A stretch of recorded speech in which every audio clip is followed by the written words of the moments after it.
গত কয়েকদিন আগে ছাতনা থানার অন্তর্গত ঝাঁটি পাহাড়ি এলাকার এক যুবক তার একটি 4 চাকার গাড়ি OLX বিক্রি করার বিজ্ঞাপন দেন। সেই বিজ্ঞাপন দেখে কলকাতার এক ব্যক্তি তার সঙ্গে যোগাযোগ করে গাড়ি কিনতে আগ্রহ দেখান।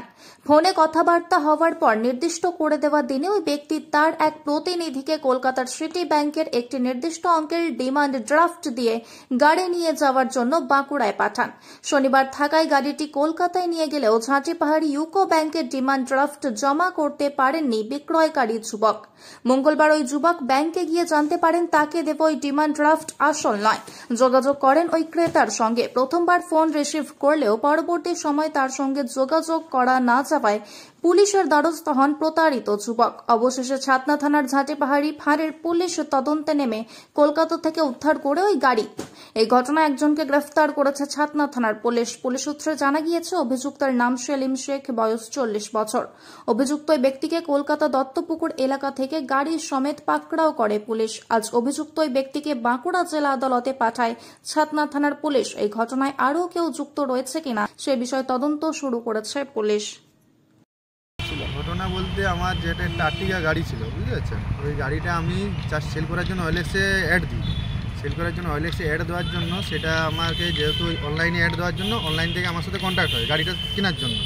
তো কলকাতায় কোনো একটা পার্সন তো আমার সাথে কন্ট্যাক্ট করে, কন্ট্যাক্টে ফোন মারফত কন্ট্যাক্ট হয়। কন্ট্যাক্ট নাম্বার দেওয়ার পর কথাবার্তা হয় যে একটা রেট ক্লিয়ার করা হয় যে গাড়িটা এত টাকায় আপনারা চুক্তি করেছে। গাড়ি চুক্তি করার পর উনি একটা আমার জন্য ডিমান্ড ড্রাফট তৈরি করেন যে আপনাকে ডিমান্ড ড্রাফটের মাধ্যমে আমি গাড়িটা কিনবো। ঠিক আছে, তো ডিমান্ড ড্রাফট রেডি করার পর উনি শনিবার 4 তারিখে ওনার ম্যানেজার কাম ড্রাইভার আমাকে পাঠায় যে গাড়িটা রিসিভ করার জন্য। তো যথারীতি বাই ট্রেন বা বাসে যে করে হোক এসছে আমাদের ঝাঁটিবাড়ি এসে ওনার সাথে আমরা একটা এগ্রিমেন্ট কপি করা হয়।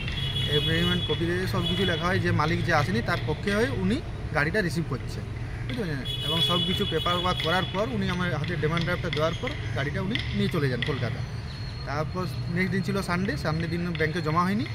তো সোমবার দিন আমি ডিমান্ড ড্রাফটটা ব্যাংকে জমা করি। সোমবার দিন কোনো কিছু রিপোর্ট আসেনি। মঙ্গলবার দিন আমাকে সেকেন্ড হাফে জানতে পারি যে ডিমান্ড ড্রাফটটা আমার ফলস। তখন যথারীতি সেই পার্টিকে ফোন করি যে দাদা আপনি এইরকম ব্যাপার, আপনার ডিমান্ড ড্রাফটটা ক্লিয়ার হচ্ছে না, তো আপনি কী করবেন। তো উনি বললো যে আমি আপনার কাছে সেই দিন সন্ধ্যা 6:30 পর্যন্ত আপনার কাছে পৌঁছাবো।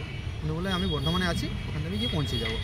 ঠিক আছে, ওই লাস্ট কথা হওয়ার পর ফোনটি সুইচ অফ হয়ে যায়। সুইচ হওয়ার পর আমি বুঝতে পারি যে গাড়িটা আমার ফ্রড হয়ে গেছে, ডিমান্ড ড্রাফটটা যদি জাল। তাহলে সেই হিসাবে আমাদের যেটা আমাদের ঝাঁটিবাড়ি গ্রামে যে আমাদের লোকাল আছে ফাঁড়ি আছে, সেখানে যে অনিমেষ চার বলে স্যার আছে, ওনার কাছে আমি যোগাযোগ করি যে এরকম ব্যাপার। স্যার তখন বললো ঠিক আছে আপনি একটা ইমিডিয়েট FIR কপি করুন, FIR করে আপনি করুন, তারপরে আমি কেসটা আমি দেখছি। তো FIR করার পর স্যারের হাতে পুরো যাই আইও হিসাবে। তো স্যার পুরো ইনভেস্টিগেশন করে পর গাড়িটি কলকাতায় যাই আমি আনার জন্য, এবং অনেক কিছু অনেক কষ্ট করে অনেক ছানবিন করে স্যার গাড়িটি লাস্ট পর্যন্ত উদ্ধার করে।